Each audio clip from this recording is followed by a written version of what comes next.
Hey everyone, this is Shall We Dad. I'm here with another action figure in the box review. Today I have Hi, Freeze. I'm Batman. Batman from Batman and Robin.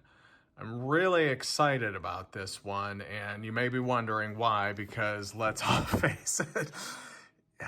When you think about Batman films since the Tim Burton's Batman 1989 up through the Batman, which was what, in 2022, I think most of us would probably rank Batman and Robin probably dead last. It's so silly and campy. But, having said that, I gotta admit, I find it fun. Yes, it can be cringy at points. It's unfortunate, really, because the movie really does have some great things going for it. Storyline wise, I've always really enjoyed the father-son dynamic of between Bruce and Alfred, the kind of father-son brother dynamic between Bruce and Dick in the movie. There's some fun action sequences, but it's all kind of marred by a lot of cringeworthy, campy lines. What killed the dinosaurs?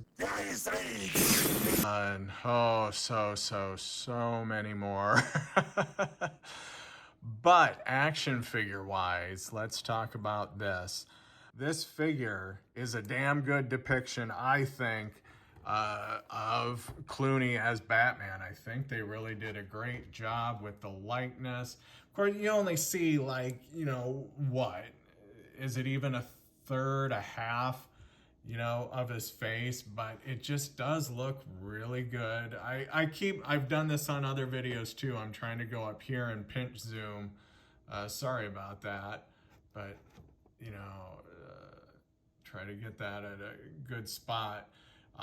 It just really, to me, I thought they did a great job of capturing his likeness.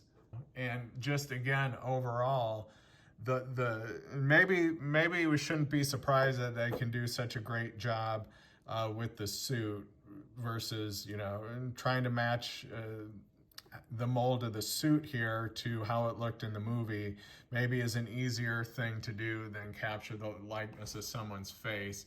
But again, overall, I think they did a great job with the suit itself. And even, oh yes, can you see them? Oh yes, the bat nipples. Oh, yep, they did a great job there too. Oh, why? Um, just zooming back out. So again, I don't unbox figures. You probably heard me say that. If you've watched my other videos, you probably heard me say that a few times now. I'll probably keep saying it every video until somebody tells me, okay, we get it, you don't unbox your figures. So again, because I don't unbox, it's very important to me how the figure looks in the package.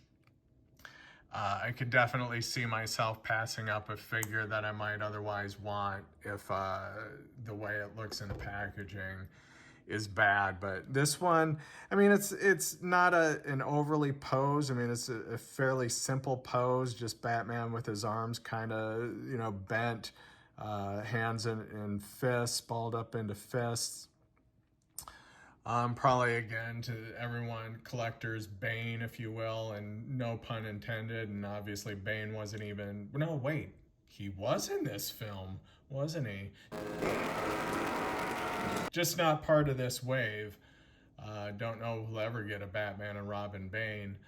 But anyhow, the ties around like the waist you see there around the elbows and down here around the ankles.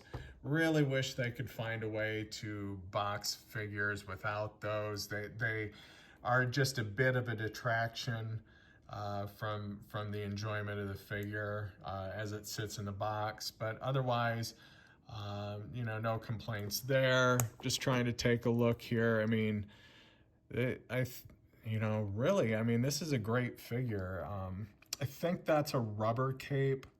It's hard to tell, but I did watch a video earlier today where I think his name is Dark Spider David, and I will give him a shout out in the comments. He does a lot of great action figure videos, and if you're a collector, and especially a collector of McFarlane's, I imagine you're already familiar with him. Anyhow, I think he did, you know, as compared to, there's two versions of this actually. One came with the Batman, what was it, like a 6-pack? And there are differences, I think most notably with the cape, this one being a rubber cape, the one that came in that 6-pack being a cloth cape. Okay, and then this is this wave of Batman and Robin figures. There were 4 figures in the wave. There's Robin, Batgirl, and Poison Ivy. I only have Batman. Robin sells for a decent price. Batgirl, I think last I saw, was a bit more expensive, and then Poison Ivy is ridiculously expensive, so I don't know if I'll ever be able to justify adding those to my collection. But anyhow, the whole wave is a build-a-figure wave with Mr. Freeze being the figure that you can build. You see here that he has this one comes with Freeze's legs. There is a trading card in the back. I do kind of lament that because I don't open these, I don't get to experience, you know, the full experience and get to hold the trading card and get to experience the joy and fun of that.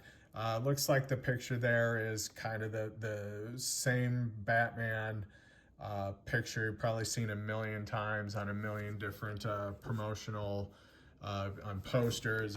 There it is on the back. I mean, these were all the character posters from when the movie was released, and I'm sure, you know, you've almost certainly seen that a million times. And then of course showing that Mr. Freeze is the Build-A-Figure. Thanks, you know, showing me that that's the legs. And up here again, yeah, because I probably couldn't tell otherwise. All right, so on a scale of 1 to 10, how would I rate this? I would give this a pretty solid 9, if not a 10. I really like it. I've talked about, as far as depictions of Batman go, I kind of prefer, let me see if I can grab him here, color scheme wise, you know, and as a comic book depiction of Batman, I like the gray and blue, and even here again, a lighter gray and a lighter blue.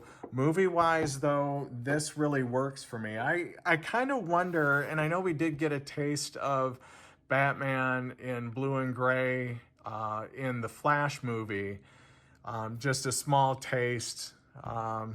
I'd have to go watch the movie again to see how well I thought that worked. But overall, I feel like, you know, I get it why in movies, why they go with a darker and monochromatic, if I'm using the right word, color scheme, just kind of tend to be all black, you know. I'd even go with a dark gray, which really, I think if you think about I think most of the costume, well, the Panther suit was jet black. Obviously, Clooney's suit was jet black. Keaton's suit actually was grayish. I mean, it was a dark gray. And then Bale's was black. Affleck in like Batman v Superman was, I think, more a dark gray, if I'm remembering right. And then Pattinson, again, being kind of a grayish, kind of an armored look, maybe more so than any other depiction of Batman in movies. But anyhow, yes, I love this figure. I was so happy that I was able to purchase him.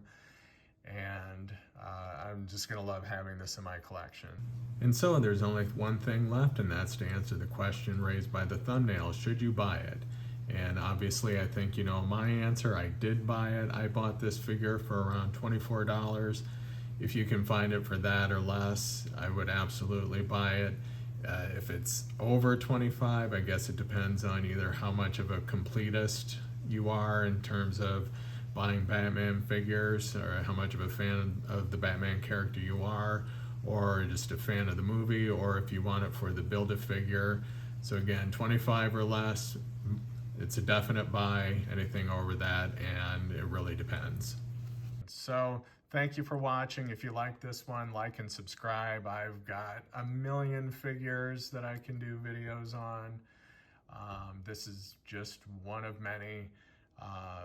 Please leave a comment, help out the algorithm, and hope to talk to you again soon in another video. Thanks.